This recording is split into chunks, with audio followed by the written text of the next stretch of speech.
حضرت سلطان باہو رحمۃ اللہ تعالیٰ علیہ پنجاب کے بڑے اولیاء اکرام میں، صوفیاء اکرام میں ان کا تذکرہ ہوتا ہے۔ میں ان کی کتاب پڑھ رہا تھا کہ حضرت سلطان باہو رحمۃ اللہ تعالیٰ علیہ نے لکھا کہ میں سویا ہوا تھا، خواب کے اندر ایک شخص تشریف لائے، گھوڑے پہ تشریف لائے، کہا مجھے اشارہ کیا میرے ساتھ سوار ہو جاؤ، کہا میں ان کے پیچھے سوار ہو گیا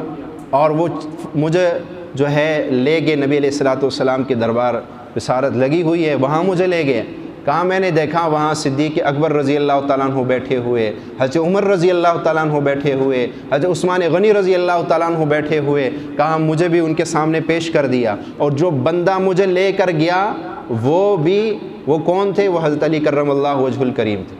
کیونکہ حضرت سلطان باہو یہ جو ہے آوان قبیلے سے تھے، آوان قبیلے سے تھے، اور ان کا شجرہ نسب جو ہے حضرت علی رضی اللہ تعالیٰ عنہ سے جا کے ملتا۔ تو حضرت علی رضی اللہ تعالیٰ عنہ مجھے ان کے دربار میں لے گئے، اور نبی علیہ الصلوۃ والسلام نے مجھے اپنے سینے سے لگایا، پھر صدیق اکبر نے مجھے اپنے سینے سے لگایا، تو ساری صداقت میری اندر آ گئی۔ جب حضرت عمر رضی اللہ تعالیٰ عنہ مجھے اپنے سینے سے لگایا تو عدل، انصاف اور نفس کا محاسبہ میرے اندر آ گیا۔ جب حضرت عثمان غنی رضی اللہ تعالیٰ عنہ مجھے لگایا سینے سے تو فرمایا میرے اندر حیا اور پاکدامنی آ گئی، اور اس کے بعد جو ہے مجھے حسنین کریمین کے قدموں میں لایا گیا، میں نے ان کے قدموں کا بوسہ دیا، اور اس کے بعد جو ہے